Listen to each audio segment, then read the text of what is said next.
ایک نے بھی ایسا نہیں کہا کہ میں واپسی کے لیے تیار ہوں. ایک نے بھی ایسا نہیں کہا.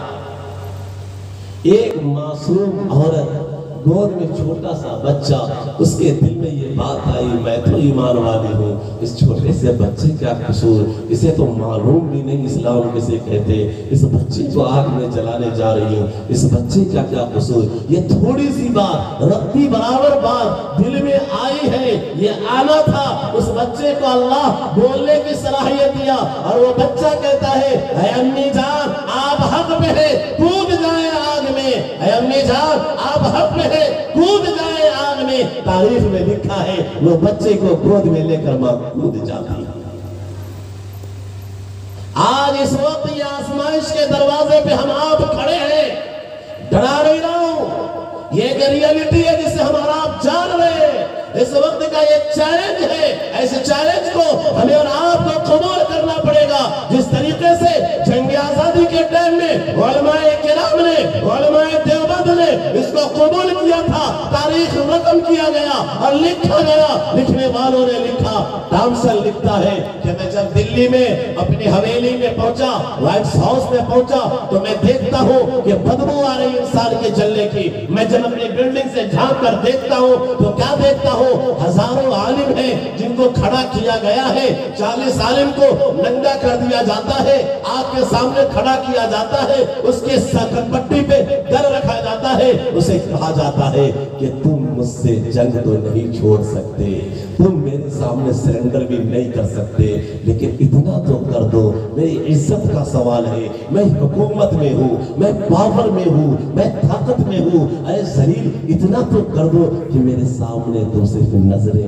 نیچی کر لو, صرف نظریں جھکا لو, میں تمہیں معاف کر دوں گا, جاؤ پھر جا کے جنگ کرو میرے خلاف. لیکن اتنا تو میرے دل کو سکون پہنچے گا کہ چلو یہ علماء, یہ حق کی بول بولنے والے کم سے کم نظر تو نیچی کر لیے ہیں. ٹامسن لکھتا ہے 40 کے 40 عالموں کو ننگا کر کے کھڑا کیا گیا ہے, گولی ماری جا رہی ہے, اور وہ 40 کے 40 کہہ رہے ہیں اے ذلیل تیرے سامنے میں اپنی نظر نیچی کرنے کو بھی اسلام کی حقارت سمجھتا ہوں. اور 40 کے 40 کو گولیاں مار کر آگ میں ڈال دی جاتی ہے.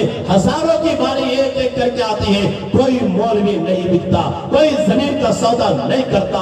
اے میرے بھائیوں, آج اس وقت بھی ہمیں اور آپ کو اسلام اسی طریقے سے پکار رہا ہے کہ ہم کبھی زمین کا سودا نہ کریں, کبھی اسلام کا سودا نہ کریں. اللہ معاف کرے, ہم تو رسولے پہ بک رہے ہیں.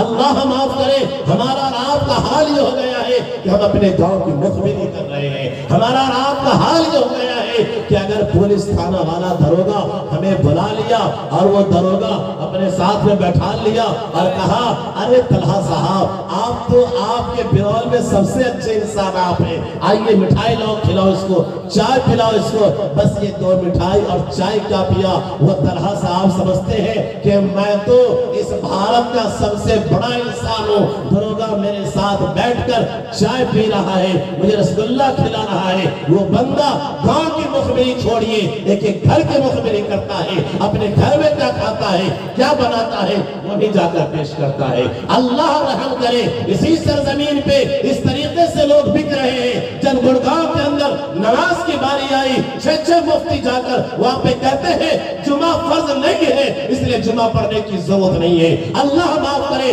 ہمارے اور آپ کے درمیان ایسے زمین فروش لوگ, ایسے کمینے لوگ کھڑے ہو رہے ہیں جو آج ہی 2 دن پہلے جمعرات کے دن اعلان کرتے ہیں, دینک جاگرن میں چھپتا ہے کہ لوگوں سے میں اپیل کرتا ہوں مسلمانوں سے کہ اے مسلمانوں تم جمعہ کی نماز جمعہ کے دن کے علاوہ سنیچر کے دن پڑھ لو تاکہ ہنگامہ نہ ہو. یہ وہ لوگ ہیں چاہے وہ مولوی کے روپ میں ہو, مفتی کے روپ میں ہو, پگڑی پہنے ہوا ہو, داڑھی رکھے ہوا ہو, کرتے پیجامہ پہنے ہوا ہو, وہ چاہے قاسمی کا سند لیے ہوا ہو, نقوی کا سند لیے ہوا ہو, نصاری کا سند لیے ہوا ہو, سلفی کا سند لیے ہوا ہو. میرے بھائیوں میں قسم کھا کر کہتا ہوں یہ قوم کا سوداگر ہے, یہ قوم کا ضمیر فروش انسان ہے, یہ کوئی مسلمان نہیں ہے. ایسے انسانوں کے چکر میں مت پڑنا.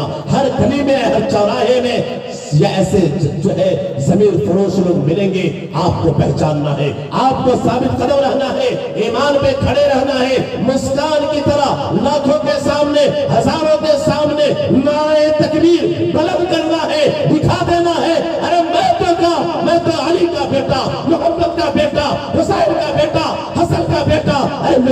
मिसाल एक छोटी सी लड़की हजारों कीड़ों के सामने, कुत्तों के सामने नारा लगाई है और मुस्लिम को कहा ये फातिमा की बेटी झुकने वाली नहीं, तुम्हारे सामने सरेंडर करने वाली नहीं। ये फातिमा का बेटा भी गर्दन तो कटवा सकता है, तेरे सामने सरेंडर नहीं कर सकता।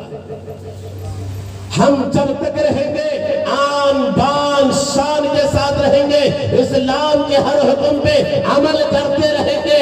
जो लोग सिविल कोड लाने की कोशिश कर रहे हैं, यकसा सिविल कोड की बात करते हैं, मुझे याद आ रही है एक बात, अटल जी का जमाना था।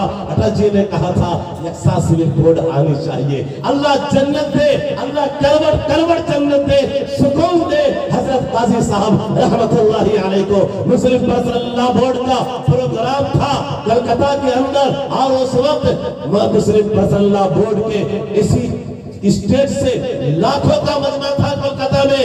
हजरत मुजाहिद साहब रहमतुल्लाहि अलैहि फरमाते हैं जो लोग यस्सा सिविल कोड की बात करते हैं ताकि सारा सिस्टम एक हो जाए, एक जैसा हो जाए, मैं उनसे कहता हूँ हजारों के सामने झुकने के बजाय, करोड़ों के सामने झुकने के बजाय आओ एक ईश्वर के सामने झुक जाओ, आओ एक अल्लाह के सामने झुक जाओ, उस अल्लाह के सामने झुक जाओ जिसके बारे में आपके वेद में कहा गया ये हम द्वितीय नास्ते नहना नास्ते किंचन, नहीं है कोई नहीं है, बस एक अकेला अल्लाह है। उस ईश्वर के सामने झुक जाओ, उस मालिक के सामने झुक जाओ जिसके बारे में यजुर्वेद ने कहा न ममार न जीरियती, न वो मरता है न वो जीता है, वो हमेशा के लिए जिंदा है, वो कभी बूढ़ा नहीं होता। आओ उनके सामने क्यों झुकते हो जिसके बारे में वेद ने कहा अंधन तमा परविशंति ये असंभूति वपासते तद्भूयायवते तमोयाओ संभूतयामरता। कि अगर कोई आग की, पानी की, मिट्टी की, पेड़ की, पौधे की पूजा करता है, उसके सामने सरेंडर करता है, ऐसा इंसान नर्क में जाएगा। आज इस स्टेज से खुलकर कहता हूँ ऐ मोदी जी, ऐ अमित शाह जी, ऐ बड़े बड़े IAS, ऐ बड़े बड़े IPS, ऐ बड़े बड़े DM, ऐ पुलिस कमिश्नर, आओ उस ईश्वर के सामने झुक जाओ जिस ईश्वर ने तुम्हें पैदा किया है, जिस मालिक ने तुम्हें पैदा किया है। आओ यकसा सिविल कोड ले आओ, उस अल्लाह की मान लो, उस कुरान की मान लो जो नो चेंज है। दुनिया में सारी किताबें चेंज हो गई, चैलेंज है दुनिया के इंसानों को।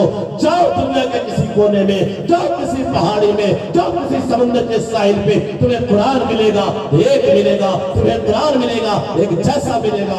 आओ अंतिम संदेश था हजरत मोहम्मद सल्लल्लाहु अलैहि वसल्लम, अंतिम ऋषि, अंतिम मुनि हजरत मोहम्मद सल्लल्लाहु अलैहि वसल्लम के चरणों में झुक जाओ और उसके सामने झुककर सरेंडर कर पढ़ लो जकम्बर हम द्वितीय नास्ते नहना नास्ते किंचन। ये सारा झंझट खत्म हो जाएगा, ये सारा झमेला खत्म हो जाएगा, तुम कामयाब हो जाओगे। अल्लाह के नबी ने कहा था अरब वालों से, ए अरब वालों अगर तुम हुक्मरान हो, तुम कलमा पढ़ लोगे तो आज एक छोटे से इलाके के तुम हाकिम हो, लेकिन जब तुम कलमा पढ़ लोगे तो अल्लाह तुम्हें बड़ी बड़ी हुकूमत अता फरमाएंगे। मैं आज इन लोगों से कह रहा हूँ आज आप एक मुल्क के हाकिम है, आओ कलमा पढ़ लो, अल्लाह दुनिया में तुम्हें हाकिम बनाएगा, अल्लाह दुनिया में तुम्हें चमकाएगा। आओ कलमा पढ़ लो, आओ ईश्वर के शरण में आ जाओ, अल्लाह के सामने झुक जाओ, अल्लाह के सामने सरेंडर कर जाओ। जो अल्लाह ने हमें और आपको पैदा किया है, जो अल्लाह ने हमें और आपको बनाया है, माँ के पेट में बगैर मुंह के खिलाया है, उस अल्लाह के सामने सरेंडर कर जाओ। हर मसले का हल है, हर परेशानी का हल है, सारी परेशानियां खत्म हो जाएंगी। लेकिन ये जिम्मेदारी हमारी और आपकी है। स्टेज पे बोल देना बड़ा आसान है, घर घर तक ये पहुंचाने की जिम्मेदारी हमारी और आपकी है। सब साथी पहुंचाएंगे, कौन साथी पहुंचाएंगे? माशाअल्लाह। तो मैंने क्या कहा अब तक? सिर्फ एक बात कहा भाई, आप जिस हाल में भी हो, हर हाल में अल्लाह पे ईमान बाकी रहे, चाहे जितनी कुर्बानी देनी पड़े। अपने बच्चों की तरबियत करें, बेटे बेटियों की तरबियत करें। हम बच्चों पे वक्त नहीं देते, तरबियत नहीं हमारी। अपने बच्चों की तरबियत करें, एक नई नस्ल पैदा करें जिसके अंदर सिर्फ और सिर्फ ला इलाहा इल्लल्लाह कूट कूट कर भरा, वो चलता फिरता ला इलाहा इल्लल्लाह का नमूना हो। इंशाअल्लाह कोशिश करेंगे सब साथी। अल्लाह तबारक व तआला हम सब को अमल की तौफीक अता फरमाए। व आखिर दावाना अल्हम्दुलिल्लाहि रब्बिल आलमीन।